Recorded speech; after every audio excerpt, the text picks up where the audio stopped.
Iran के संसद के स्पीकर ने ऐलान किया है कि उनका देश अब IAEA से कोई भी रिश्ता नहीं रखेगा। भविष्य में ईरान IAEA से कोई सहयोग नहीं करेगा। अंतर्राष्ट्रीय परमाणु ऊर्जा एजेंसी से ईरान का रिश्ता तोड़ना इस प्रश्न को जन्म देता है कि अब आगे ईरान के परमाणु कार्यक्रम पर कोई नज़र नहीं रखी जा सकेगी। IAEA वो संस्था है जो इस तरह के परमाणु कार्यक्रमों पर निगरानी करती है।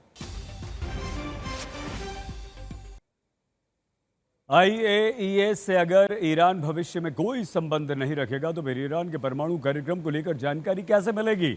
वैसे भी अमेरिकी हमले के बाद ईरान की तरफ से दावा हो रहा है कि उसके परमाणु कार्यक्रम को नुकसान नहीं पहुंचा है और ईरान की तरफ से भी ये जारी रहेगा। माना यह भी जा रहा है कि ईरान ने हमले से पहले ही परमाणु ठिकाना साफ कर दिया, मतलब वहां से यूरेनियम हटा दिया।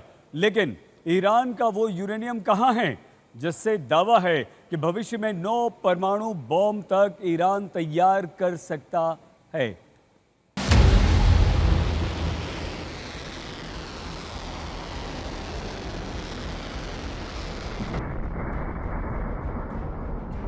रविवार को अमेरिका की तरफ से ईरान के सबसे बड़े परमाणु ठिकाने फोर्डो को पूरी तरह से तबाह करने का दावा दुनिया भर ने सुना।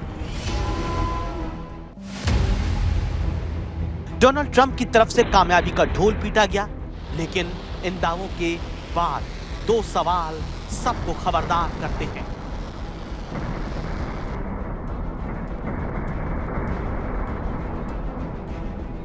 पहला सवाल ये कि अमेरिकी हमले में ईरान के परमाणु ठिकानों को कितना नुकसान पहुंचा, और दूसरा ये कि क्या ईरान ने अमेरिकी हमले से पहले ही परमाणु ठिकाना साफ कर दिया था। अगर ऐसा है तो फिर ईरान का यूरेनियम कहां है, उसने उसे कहां छिपा रखा है? क्या डोनाल्ड ट्रंप अपनी आदत के मुताबिक अमेरिका की कामयाबी को ज्यादा बढ़ा चढ़ा कर तो नहीं बता रहे? तो ट्रंप दावा करते हैं कि वो अपने मिशन में कामयाब हो गए, लेकिन सवाल यह कि फिर ईरान झुकने को तैयार क्यों नहीं? क्यों इजराइल को एक बार फिर फोर्डो न्यूक्लियर साइट पर हमला करना पड़ा, जबकि उसे तबाह करने का दावा अमेरिका की तरफ से बार बार किया गया?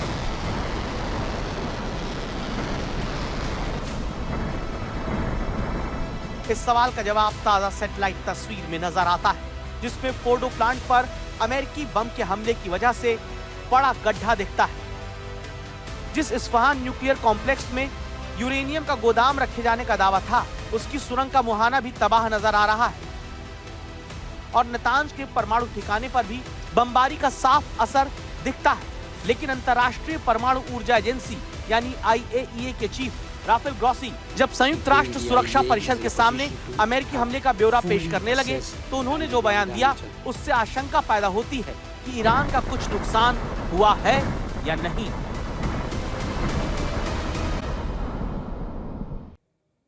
ईरान के विदेश मंत्री मॉस्को में इस समय हैं, जहां पर पुतिन ने ईरान को यह भरोसा दिया है कि वो इजराइल के विरुद्ध युद्ध को में तनाव को कम करने में मदद करेगा। पुतिन ने ईरान पर अमेरिका हमले पर कहा है कि इसका कोई औचित्य नहीं है। पुतिन ने ईरान को यह भरोसा दिया है कि वो इजराइल के साथ युद्ध खत्म करने पर बात करेगा। मॉस्को में पुतिन से ईरान के ये विदेश मंत्री मिले हैं और उसके बाद पुतिन की तरफ से ये बड़ा भरोसा दिया गया है। ईरान की मदद अब रूस करेगा। ईरान पर अमेरिकी हमले का कोई औचित्य नहीं है। रूस ने यह भी कहा है, मतलब अमेरिका द्वारा किए गए हमले पर भी रूस की प्रतिक्रिया। और ईरान के विदेश मंत्री जब मॉस्को में पुतिन से मिले तब ये सारी बातें सामने आई हैं।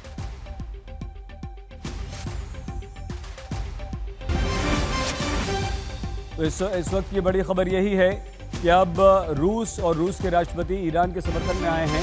वो कह रहे हैं कि अमेरिका का ये हमला जो है वो बिल्कुल औचित्यपूर्ण नहीं है और इस हमले को नहीं करना चाहिए था। अब हमारे संवाददाता प्रणय उपाध्याय यहाँ पर प्रकट हो गए हैं। प्रणय, अब अगर रूस यहाँ पर मदद की बात कर रहा है तो मदद किस तरह की होगी?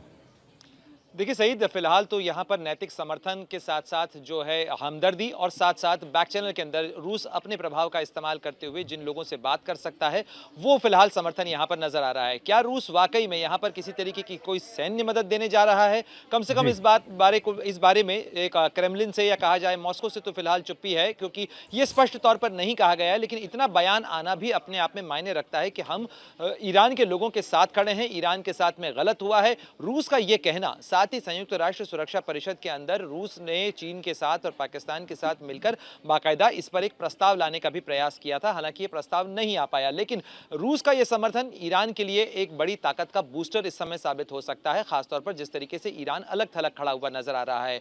इसीलिए शायद यही वजह थी सईद कि अमेरिका के ईरान पे नाभिकीय ठिकानों के ऊपर हुए हमले के बाद में ईरान के विदेश मंत्री सीधे मॉस्को पहुंचे थे।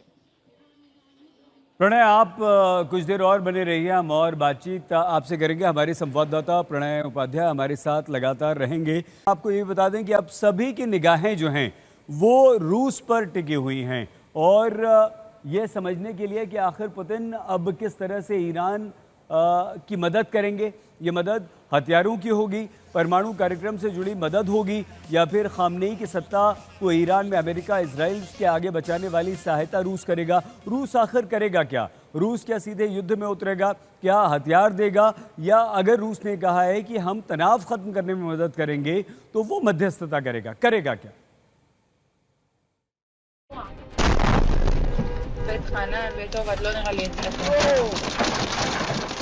इजराइल के अशदोद में ईरान का हमला, अमेरिकी बमों का प्रहार झेलने के बाद इजराइल पर मिसाइलों का वार ईरान बढ़ा चुका है।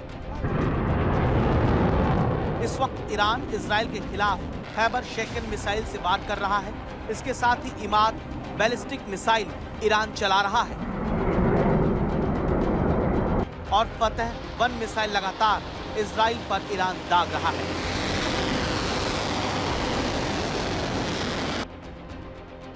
परमाणु ठिकानों पर वार के बाद ईरान ने अब तक अमेरिका पर हमले की कोई कोशिश कहीं नहीं की है।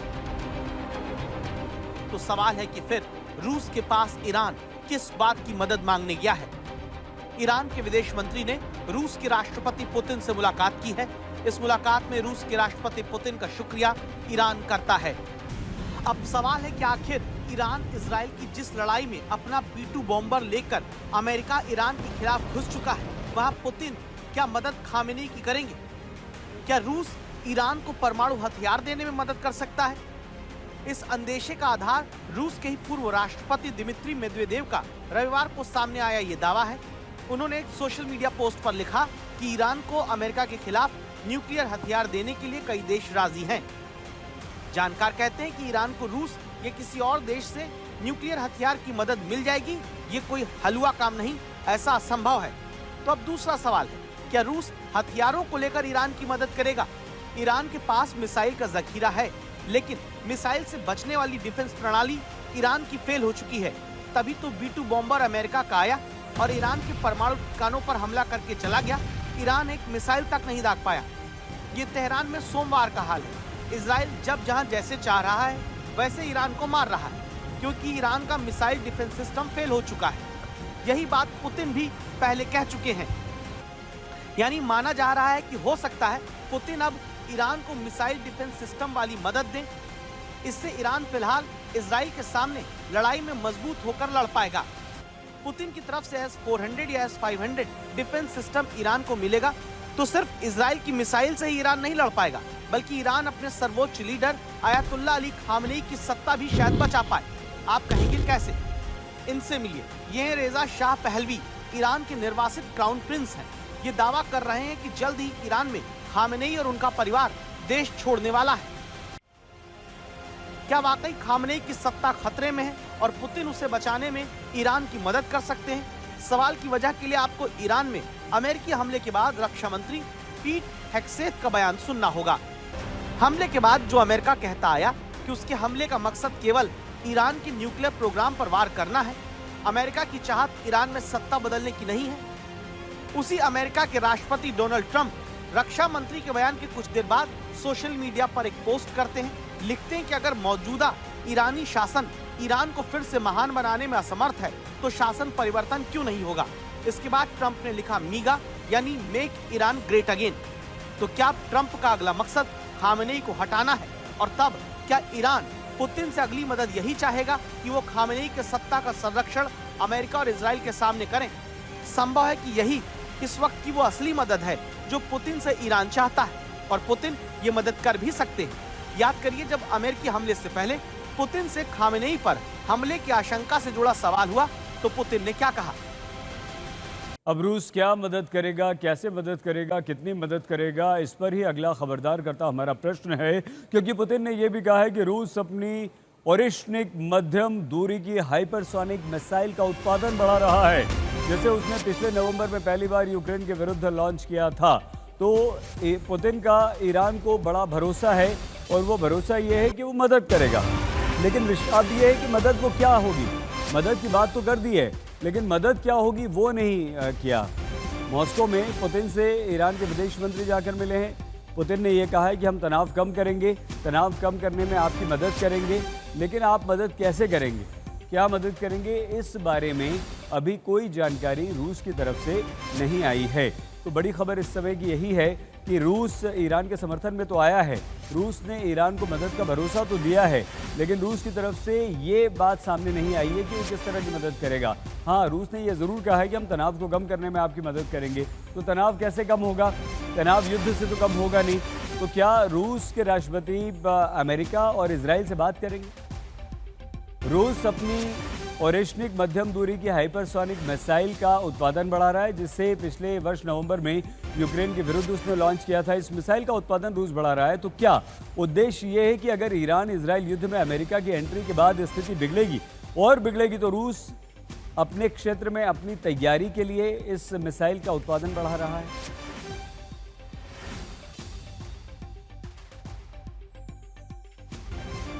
तो इस समय की बड़ी खबर यही है कि रूस के राष्ट्रपति व्लादिमीर पुतिन ने न सिर्फ मिसाइल का उत्पादन बढ़ाने की बात कही है, बल्कि ये विश्वास भी दिया है, और ये वो है ओरेश्निक मिसाइल। नवंबर में यूक्रेन पर इससे हमला किया था। ये मध्यम दूरी की हाइपरसोनिक मिसाइल है, ख़तरनाक मिसाइल है, नुकसान पहुंचाती है, और रूस की तरफ से भविष्य की स्थिति पर नई तैयारी है कि वो मिसाइल का उत्पादन और बढ़ाना उसने शुरू कर दिया है। ओरेश्निक मिसाइल का उत्पादन बढ़ाएंगे, ये रूस के राष्ट्रपति व्लादिमीर पुतिन ने खुद कहा है। तो पुतिन अपनी तैयारी कर रहा है, और अपनी तैयारी के साथ साथ उसने ईरान को भी ये भरोसा दिया है कि हम आपकी मदद करेंगे, लेकिन वो मदद आपकी होगी तनाव कम करने के लिए, और इधर हम ये मिसाइलों का उत्पादन बढ़ा देंगे। तो अपने क्षेत्र में रूस जो है वो मिसाइलें बना रहा है, अपने क्षेत्र में अपनी तैयारी पूरी कर रहा है। इस मिसाइल के बारे में हम आपको और जानकारी दें, हमारे साथी सुमित चौधरी इसके बारे में जानकारी दें, उनसे हम जानकारी लें। ओरेश्निक मिसाइल के बारे में हम आपको सीधे तेल अवीव इजराइल की राजधानी शिवानी शर्मा हमारी संवाददाता के पास लिए चलें। उससे पहले ये बता दें कि ओरेश्निक रूस में हेजल ट्री एक हाइपरसोनिक इंटरमीडिएट रेंज की बैलिस्टिक मिसाइल है, और जैसे रूस की तरफ से 21 नवंबर 2024 को पहली बार यूक्रेन के शहर में रक्षा फैक्ट्री पर दागा गया था, यानी कि हमला वहां पर किया गया था।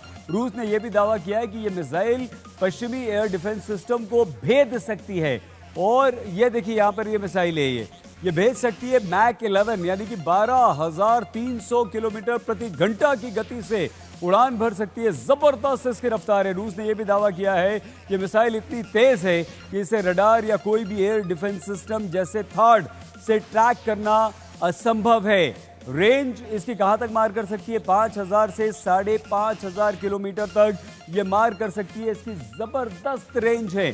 5,000 किलोमीटर से 5,500 किलोमीटर तक ये मिसाइल मार कर सकती है, और ट्रेजेक्ट्री इसकी ऐसी है कि रास्ते में ये अपनी दिशा बदल सकती है। मान लीजिए अगर इसे ट्रैक करने की कोशिश हो रही है, इसे हवा में मार गिराने की कोशिश हो रही है, तो ये हवा में ही अपनी जो दिशा है वो बदल लेगी। अगर एक डायरेक्शन में जा रही है और अगर इस पर खतरा महसूस होता है तो ये अपना डायरेक्शन भी चेंज कर लेगी। ये परमाणु और गैर परमाणु दोनों तरह के वॉरहेड अपने साथ ले जा सकती है, परमाणु हथियार भी ले जा सकती है, गैर परमाणु हथियार भी ले जा सकती है। इस मिसाइल की ये क्षमता है। यूक्रेन की खुफिया एजेंसी ने अनुमान लगाया है कि रूस प्रतिमाह 25 इस तरह की ओरेश्निक, और हर महीने 25, तो इसका मतलब ये हुआ कि एक साल में 300 मिसाइलें, इस तरह की ओरेश्निक मिसाइलें बना सकता है। तो ये काफ़ी बड़ी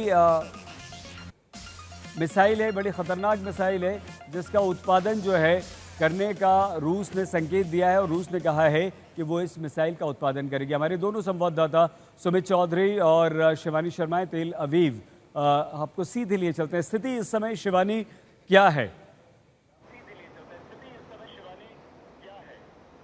सही, देखिए स्थिति की अगर मैं बात करूं तो बहुत अनिश्चितता है और बहुत संवेदनशीलता है, और हाई अलर्ट पर इस वक्त पूरा इजराइल है, क्योंकि पिछले 2 दिनों में जिस तरह से बहुत तेज़ी से ईरान की तरफ से हमले आए हैं और जिस मैग्नीट्यूड में आए हैं, जिस इंटेंसिटी में आए हैं, उसकी वजह से पूरे इजराइल में अब भी हाई अलर्ट जारी है। और इजराइल की सरकार ने और IDF ने अपने जो नागरिक हैं उनसे ये कहा है कि बिल्कुल ज़रूरी हो तभी आप घर से बाहर निकलें, प्रोटेक्टेड एरियाज़ के आसपास रहें, और तमाम सायरन्स बार बार अलर्ट हुए हैं। अगर मैं आज की बात करूं, लगभग 10:30 बजे सुबह एक बराज आया ईरान की तरफ से, उसने बहुत नुकसान पहुंचाया है इजराइल के अंदर। ख़ासतौर पे एशडोड का इलाका है जहां पर एक पावर प्लांट को ध्वस्त किया गया, उसकी वजह से पावर आउटेज हुआ। इसके अलावा कई और जगहों पर मिसाइल्स इंटरसेप्ट हुई हैं। तो पूरे दिन जहां पर मैं मौजूद हूं सईद, और मैं कोशिश कर रही हूं कि ज़्यादा से ज़्यादा स्ट्रेच में जाकर देखूं कि क्या हो रहा है, तो मुझे पूरे दिन आसमान में जो फाइटर जेट्स हैं इजराइल के, उनकी आवाज़ें सुनाई दी, तमाम सैन्य हेलीकॉप्टर्स दिखाई दिए, यानी कि पूरी कार्रवाई चल रही है इजराइल की तरफ से भी, और दूसरी तरफ ईरान के हमले भी तेज़ हो रहे हैं। तो दोनों तरफ से एस्केलेशन चल रहा है, और अपने आप को बचाने के साथ साथ ईरान पर हमले तेज़ कर रहा है इजराइल, और बार बार ये कह रहा है कि वो थमेगा नहीं जब तक उसका उद्देश्य पूरा नहीं हो जाता, जो कि पूरी तरह से न्यूक्लियर फैसिलिटीज़ का खात्मा है और सैन्य ताकत का खात्मा है ईरान की। लेकिन ईरान भी अब बहुत सख्त तेवर दिखा रहा है, और इसी वजह से सुरक्षा के लिहाज से स्थिति काफ़ी गंभीर होती जा रही है। ठीक है शिवानी, और बात हम आपसे करेंगे। सुमित, ये जो ओरेश्निक मिसाइल बनाने की बात रूस की तरफ से आई है, इस निर्णय का मतलब क्या हुआ? देखिए बिल्कुल, अगर देखिए सईद की अब प्रोडक्शन बढ़ाने की लगातार बात की जा रही है। प्रोडक्शन बढ़ाने का मतलब ये है कि अगर 25 मिसाइलें हर महीने रूस बना रहा है तो निश्चित तौर पर उसको रूस डबल करना चाहता है, यानी 300 मिसाइलें जो रूस का एक लक्ष्य है सालाना, उसको वो 600 करना चाहता है। इसके पीछे की परिस्थिति है, इसके पीछे की स्ट्रैटेजी ये है कि रूस ये समझ रहा है कि बढ़ते जिस तरीके से आप कह सकते हैं कि इस समय जो परिस्थितियां बदल रही हैं, खासतौर पे पूरी दुनिया के अंदर ईरान और अमेरिका की हम देख रहे हैं कि परिस्थितियां बदल रही हैं। इसी परिस्थितियों को देखते हुए अगर रूस को आने वाले वक्त में नाटो देश या फिर यूरोप के देशों के साथ एक कोई जंग लड़नी पड़ी तो फिर ऐसी मिसाइलों का इस्तेमाल उसके लिए बहुत ज्यादा कारगर होगा, क्योंकि इसकी रेंज जो आप बता रहे थे करीबन 12,000 किलोमीटर से ज्यादा की इसकी रेंज है, वो पूरे यूरोप को या फिर आप कह सकते हैं महत्वपूर्ण इलाकों को घेरती है। यही वजह है कि रूस इसको बहुत तेजी से इसकी प्रोडक्शन बढ़ाना चाहता है। मैं आपको ये भी बता दूं सईद की करीब 40 के करीब ऐसी कंपनियां हैं रूस की जो ज्वाइंटली इसकी प्रोडक्शन करती हैं। और खास बात यह भी कि अभी जिस तरीके से आपने इसकी खूबियां बताई कि 12,000 किलोमीटर से ज्यादा इसकी रेंज है, MRV यानी मल्टीपल आप कह सकते हैं कि रॉकेट्स इसको ले जाने की कैपेसिटी इसकी है MRV टेक्निक के द्वारा। लेकिन सबसे खास बात यह भी है कि इसको मोबाइल लॉन्चर से इसको लॉन्च किया जा सकता है, इसको आप कह सकते हैं कि परमानेंट स्ट्रक्चर से लॉन्च किया जा सकता है। तो इसकी बहुत ज्यादा यूसेज रूस को देखती है और रूस ये जानता है कि आने वाले वक्त में इन खतरों को देखते हुए जिस तरीके से पूरी दुनिया इस समय 2 भागों में बटी हुई है, ऐसे में रूस को अपनी तैयारियां भी ज्यादा करनी पड़ेगी। और आज व्लादिमीर पुतिन की तरफ से इसकी प्रोडक्शन को लेकर ऐसा ऐलान करना संकेत दे रहा है कि ये रूस भी समझ रहा है कि आने वाले वक्त में, जैसे व्लादिमीर पुतिन कहते थे कि आने वाले वक्त में यूक्रेन के अलावा जो अगली जंग रूस की होगी वो यूरोप के देशों से होने वाली है। बहुत धन्यवाद सुमित चौधरी, हमारे संवाददाता और ओरेश्निक मिसाइल की विशेषताएं बता रहे थे। और शिवानी शर्मा हमारी संवाददाता तेल अवीव इजराइल से रिपोर्टिंग कर रही हैं। अमेरिकी चुनाव के दौरान वहाँ के राष्ट्रपति ट्रंप ने अमेरिकी जनता से वादा किया था कि ट्रंप कोई भी नया युद्ध शुरू नहीं करेंगे, सिर्फ दुनिया में शांति लाने का प्रयास करेंगे। लेकिन ईरान पर अमेरिकी हमले के बाद अब खाड़ी युद्ध के शुरू होने की आशंका व्यक्त की जा रही है। इसे लेकर मिडिल ईस्ट में तनाव बढ़ता जा रहा है। ईरान को समर्थन करने वाले देशों ने अमेरिकी हमले की कड़ी निंदा की है और इसे अंतर्राष्ट्रीय उल्लंघन बताया है। चुनाव से पहले अमेरिकी जनता से डोनाल्ड ट्रंप ने 3 वायदे किए। पहला कि वो तुरंत रूस यूक्रेन का युद्ध रुकवा देंगे, दूसरा पश्चिमी एशिया में तनाव को कम करेंगे और तीसरा वर्ल्ड वॉर नहीं होने देंगे। डोनाल्ड ट्रंप अब तक तीनों ही वादे पूरा करने में बुरी तरह से नाकाम साबित दिखने लगे हैं। तो जो ट्रंप युद्ध रोकने के वादे के साथ सत्ता में आए, वो अब खुद युद्ध में उतर चुके हैं। ईरान पर अमेरिकी बमबारी दुनिया की महाशक्ति पर भारी पड़ सकती है। अमेरिकी वार के बाद ईरान का पलटवार बाकी है। अगर ईरान ने अमेरिका को निशाना बनाया तो फिर अमेरिका उसे जवाब देगा और अमेरिका एक बार फिर मध्य पूर्व की जंग में शामिल हो जाएगा। अब सवाल है, क्या अमेरिका पश्चिमी एशिया में एक बार फिर अपने मुताबिक सत्ता परिवर्तन में कामयाब रहेगा, जैसा उसने सद्दाम हुसैन के साथ किया, या फिर ईरान उसे नाक को चने चबवा देगा? अमेरिका ने पश्चिमी एशिया में पहला खाड़ी युद्ध 1990 से 1991 के बीच लड़ा। 2 अगस्त 1990 को इराक की ओर से कुवैत पर आक्रमण के बाद अमेरिका ने ऑपरेशन डेजर्ट शील्ड लॉन्च किया था। अगस्त 1990 में अमेरिका ने सऊदी अरब और अन्य खाड़ी देशों की रक्षा के लिए सैन्य बल तैनात कर दिए थे। इसका उद्देश्य इराक को कुवैत से आगे बढ़ने से रोकना था।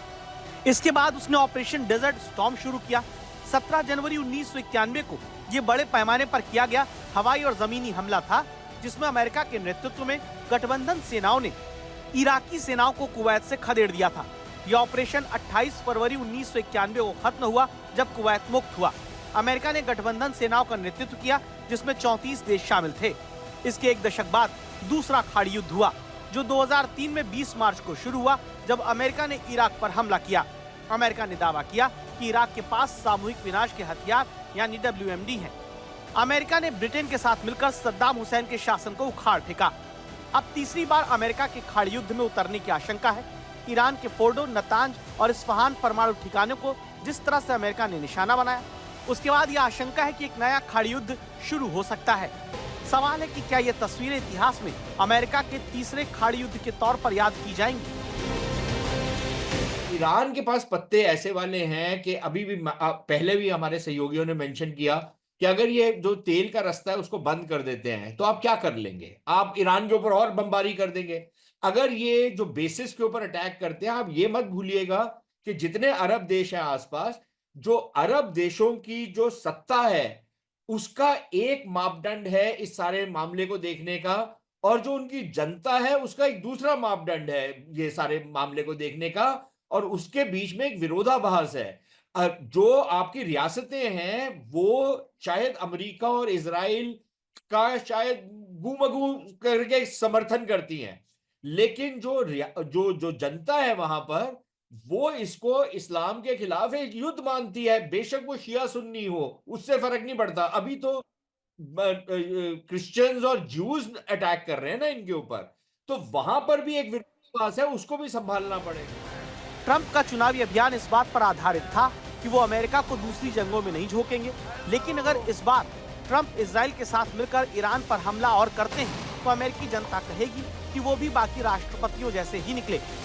अगर ये हमला सिर्फ एक बार की कार्रवाई रहा तो ट्रंप शायद अपने समर्थकों के बीच की दरारें पाट सके, लेकिन अगर इससे अमेरिका किसी बड़े संघर्ष में खींचता है तो खुद को शांतिदूत बताने की कोशिश करने वाले राष्ट्रपति को अपने ही लोगों के बीच बगावत का सामना करना पड़ सकता है, क्योंकि ईरान पर हमले का अपना कदम उठा चुके ट्रंप के नियंत्रण में ये नहीं कि आगे युद्ध कैसे होगा। कतर, सऊदी अरब और ओमान समेत मध्य पूर्व के कई देशों ने इजराइल की ओर से ईरान पर किए गए हालिया हमलों की कड़ी निंदा की है। कतर ने चेतावनी दी कि इजराइल की यह कार्रवाई अंतर्राष्ट्रीय शांति और सुरक्षा के लिए गंभीर खतरा है। वहीं सऊदी अरब ने इन हमलों को अंतर्राष्ट्रीय कानून का उल्लंघन करार दिया। इन देशों का मानना है कि अगर इजराइल और ईरान के बीच संघर्ष और बढ़ा तो इसका असर केवल क्षेत्रीय सीमाओं तक सीमित नहीं रहेगा, बल्कि ये पूरी दुनिया को प्रभावित करेगा।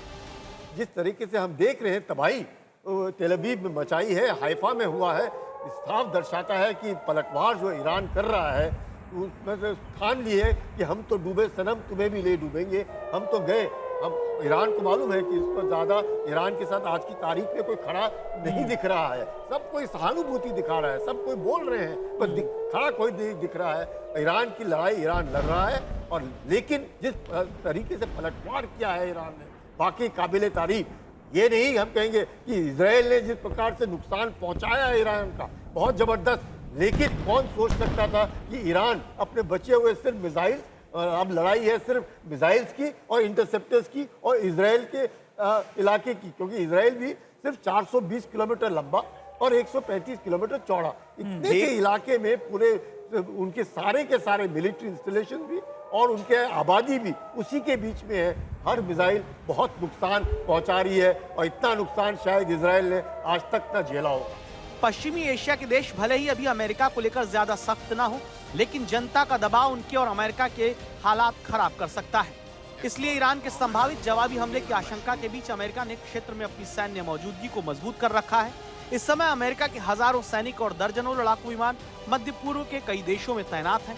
इस तरह भले अमेरिका कितना भी आत्मविश्वास दिखाए, लेकिन अगर ईरान ने जवाबी कार्रवाई की तो अमेरिका को भी जवाब देना पड़ सकता है, जो कहीं न कहीं अमेरिका को एक और खाड़ी युद्ध में धकेल देगा। एक बड़ी खबर इस समय आ रही है ईरान की तरफ से। ईरान ने अमेरिका को सीधी धमकी दी है और धमकी में ये कहा है कि हम अमेरिकी आक्रामकता का उचित जवाब देंगे। तीनों परमाणु सुविधाओं को हुए नुकसान की परवाह किए बिना हम अमेरिका के विरुद्ध हमला करेंगे, क्योंकि उसने हमारे देश पर हमला किया है। ईरान की तरफ से 3 परमाणु केंद्रों पर हमला करने के बाद ये पहला सीधा हमला है अमेरिका पर और अमेरिका को जवाब देकर रहेंगे, ईरान की तरफ से कहा गया है। ईरान की तरफ से सख्त शब्दों में ये कहा गया है कि हम परवाह नहीं करेंगे कि हमारे परमाणु संयंत्रों पर आपने हमला किया है, हम जवाब देंगे। ईरान ने कहा है कि अमेरिका जो आक्रामकता दिखा रहा है उसका हम जवाब देंगे। तीनों परमाणु सुविधाओं को हुए नुकसान की परवाह नहीं करेंगे, अमेरिका के खिलाफ जवाब देंगे, क्योंकि अमेरिका ने हमारे देश पर हमला किया है। तो ईरान की तरफ से अमेरिका पर ये बड़ा बयान आया है। मतलब ये कि क्या ईरान अब अमेरिका को लेकर क्या करने वाला है। अब ईरान को लेकर अमेरिका की तरफ से भी बड़ा बयान सामने आ गया है। अमेरिकी अधिकारी ने कहा है कि कभी भी अमेरिकी सेना पर हमला ईरान कर सकता है। अब अमेरिका को भी आशंका व्यक्त होने लगी है, वो करने लगा है कि ईरान अमेरिकी सेना पर हमला कर सकता है। अमेरिका का ये बयान आया, मिडिल ईस्ट में जो अमेरिकी सेना है उसे निशाना बना सकता है ईरान। तो अब अमेरिका को ये डर सता रहा है कि कहीं ऐसा ना हो कि जो मिडिल ईस्ट के देशों में अमेरिकी सेना है उस पर ईरान हमला न कर दे। और ये एक अमेरिकी अधिकारी ने बयान दिया है कि ईरान अब हमला कर सकता है हमारी सेना पर। अमेरिका को लगातार धमकी ईरान की तरफ से आ रही हैं। ये तो अभी हमने आपको बताया कि ईरान की तरफ से कहा गया है कि हम आक्रामकता का जवाब देंगे क्योंकि हमारे देश पर हमला है। ईरान पाकिस्तान का पड़ोसी है और सबसे बड़ी बात यह कि वो एक मुस्लिम देश है और इस दृष्टि से पाकिस्तान को ईरान का साथ देना चाहिए। लेकिन दुनिया देख रही है कि पाकिस्तान ने ट्रंप को खुश करने के लिए ईरान को धोखा दे दिया है। सारी दुनिया ये भी देख रही है कि ट्रंप के साथ आसिम मुनीर ने लंच किया है, किस तरह से उनकी तरफ से ट्रंप को मक्खन लगाया गया है, मस्का लगाया गया है। धोखेबाजी की यह कहानी आपको समझाने के लिए हमने AI से एक तस्वीर बनाई है। ये देखिए तस्वीर, जिसमें पाकिस्तान नाम के एक धोखेबाज ने अपने दोस्त से दगा किया है। जिस दोस्त से धोखा हुआ है उसे लगा कि उसका साथी उसका साथ देगा, लेकिन इसका उल्टा हुआ। यही कुछ ईरान के साथ हो रहा है। कुछ हफ्ते पहले पाकिस्तान के प्रधानमंत्री और आर्मी चीफ तेहरान गए थे, मुस्लिम भाईचारे का हवाला दिया था, लेकिन अमेरिका को खुश करने के चक्कर में ईरान को पाकिस्तान ने धोखा दे दिया है। AI से हमने ये वीडियो बनाया है जिसमें अमेरिका, ईरान और पाकिस्तान को दिखाया गया है। जिस पाकिस्तान में इजराइल की बर्बादी धार्मिक कर्तव्य मानी जाती हो, जिस पाकिस्तान में इजराइल को अपना सबसे बड़ा दुश्मन माना जाता हो, उस इजराइल के खिलाफ जंग में पाकिस्तान ने एक इस्लामिक भाई को क्यों धोखा दे दिया। जो पाकिस्तान आसिम मुनीर को डोनाल्ड ट्रंप के दिए लंच के बाद झूम रहा था, वही पाकिस्तान अब आसिम मुनीर को धोखेबाज और मीर जाफर कहने लगा है। आसिम मुनीर को पाकिस्तान में मुंह छिपाने की नौबत इसलिए आ गई क्योंकि जिस ईरान को पाकिस्तान अपना इस्लामिक भाई कहता है, उसी भाई के खिलाफ अमेरिका ने हमला कर दिया और पाकिस्तान इस हमले में शामिल होता दिखा। इस हमले में भले पाकिस्तान के सीधे शामिल होने का सबूत ना हो, लेकिन पाकिस्तान की जनता ने आसिम मुनीर को मुजरिम मान लिया है। तारीख इस दावे को मजबूत भी करती है, क्योंकि जिस 13 जून को इजराइल ने ईरान पर हमला किया, उस दिन आसिम मुनीर अमेरिका में थे। 19 जून को डोनाल्ड ट्रंप के साथ डिनर के 32 घंटे बाद 22 जून को ईरान पर अमेरिका ने हमला कर दिया। पाकिस्तान तेहरान को अपना इस्लामिक भाई कहता है और अब उसी भाई के खिलाफ अमेरिका ने हमला किया, लेकिन पाकिस्तान ने कुछ नहीं किया। तो पाकिस्तान ने कहीं ना कहीं ईरान को धोखा दिया, क्योंकि कुछ हफ्ते पहले की तो बात है जब आसिम मुनीर और शहबाज शरीफ ने ईरान का दौरा किया। वहां पर पाकिस्तान की तरफ से ईरान के सामने इस्लामिक भाईचारे की दुहाई दी गई, यहां तक कि उसके परमाणु कार्यक्रम तक का समर्थन किया गया। तो पाकिस्तान ने पहले ईरान को भरोसा दिया कि वो उसके साथ है, और फिर अमेरिकी डॉलर के लिए उसने ईरान को धोखा दिया है। जबकि आसिम मुनीर अच्छे से जानते थे कि उनकी जनता की सोच इजराइल और अमेरिका को लेकर क्या है। डबल क्रॉस करना पाकिस्तान की फितरत है, वो पैसे के लिए कुछ भी कर सकता है। ईरान पर अमेरिकी हमले के वक्त भी यही कुछ हो रहा है। पाकिस्तान के लोग ही मान रहे हैं कि उसके जनरल ने अमेरिकी डॉलर के लिए मुस्लिम भाईचारे का कत्ल कर दिया है। अब हम उस खबर से आपको खबरदार करते हैं जिसे सुनकर आपको लगेगा कि क्या आम आदमी होना अपराध है। उत्तर प्रदेश में बीजेपी के एक विधायक हैं, नाम है राजीव सिंह पारीछा, और आरोप है कि सीट बदलने से एक यात्री ने मना किया तो बीजेपी विधायक ने अपने समर्थकों से आम आदमी को पिटवा दिया। अब इस मामले में बड़ी खबर भी आपको बता दें, बीजेपी ने अपने विधायक को कारण बताओ नोटिस दिया है। कहा है कि 7 दिन के अंदर प्रदेश कार्यालय पर आइए, सफाई दीजिए। राजीव सिंह अगर जवाब नहीं दे पाए तो कठोर कार्रवाई होगी। ये मामला हम आपको दिखाते हैं।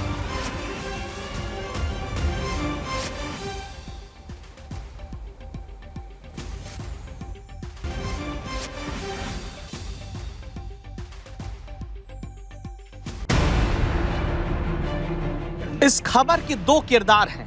एक आम आदमी नाम राज प्रकाश, जो दिल्ली से भोपाल जाती वंदे भारत में बैठते हैं, लेकिन बीच रास्ते बुरी तरह पीटकर घायल कर दिए जाते हैं। दूसरे किरदार का नाम है राजीव सिंह परीक्षा, झांसी के बबीना से बीजेपी के विधायक, जो दिल्ली से झांसी जाती इसी वंदे भारत ट्रेन में बैठे तो, लेकिन आरोप है कि सीट के विवाद में अपने गुर्गों से, अपने गुंडों से आम यात्री को पिटवा दिया। ये घटना झांसी रेलवे स्टेशन के भीतर 19 जून को पहुंची वंदे भारत एक्सप्रेस ट्रेन के भीतर की, जिसका पूरा सीसीटीवी वीडियो अब सामने आ चुका है। इसमें साफ दिखता है कि जैसे ही ट्रेन झांसी पहुंचती है, एग्जीक्यूटिव कोच के गेट से अचानक बहुत सारे गुंडे दाखिल होते हैं। इन्हें हम गुंडे ही क्यों कहेंगे, इसका जवाब देखिए। ये गुंडे जैसे ही घुसे, दाहिनी तरफ सीट पर आगे बैठे बीजेपी विधायक राजीव सिंह पारीक्षा ने दूसरी तरफ बैठे आम यात्री राजशेखर की तरफ हल्का सा इशारा किया, और फिर ये गुंडे, जो विधायक के समर्थक कहे जाते हैं, वो वंदे भारत एक्सप्रेस में राजशेखर नाम के यात्री को बुरी तरह से लात, घूंसे, चप्पल से मारने लगते हैं। पिटाई होती रहती है। बीजेपी विधायक यहां पर खड़े होकर मानो दिखाते रहते हैं कि आम आदमी के सामने ये है मेरी ताकत, ये है मेरा रसूख, ये है मेरा भौकाल। पीट पीट कर यह हाल कर दिया कि राज प्रकाश नाम के आम यात्री की टी-शर्ट खून से सनी दिखने लगती है। यहां तक कि सीसीटीवी वीडियो में दिखता है कि बीजेपी विधायक के समर्थक राज प्रकाश को पीटकर उनका सामान तक ले जाकर बाहर रखाते हैं, जिसे बाद में राज प्रकाश वापस लेकर आए। ये सब क्यों हुआ? दावा है कि बीजेपी विधायक ट्रेन में पत्नी और बेटे के साथ चढ़े। पत्नी बेटे की सीट अलग, बीजेपी विधायक की सीट अलग थी। दावा है विधायक ने राज प्रकाश नाम के यात्री से सीट बदलने को कहा। आरोप है कि आम यात्री राज प्रकाश ने बीजेपी विधायक को सीट बदलने से इनकार कर दिया।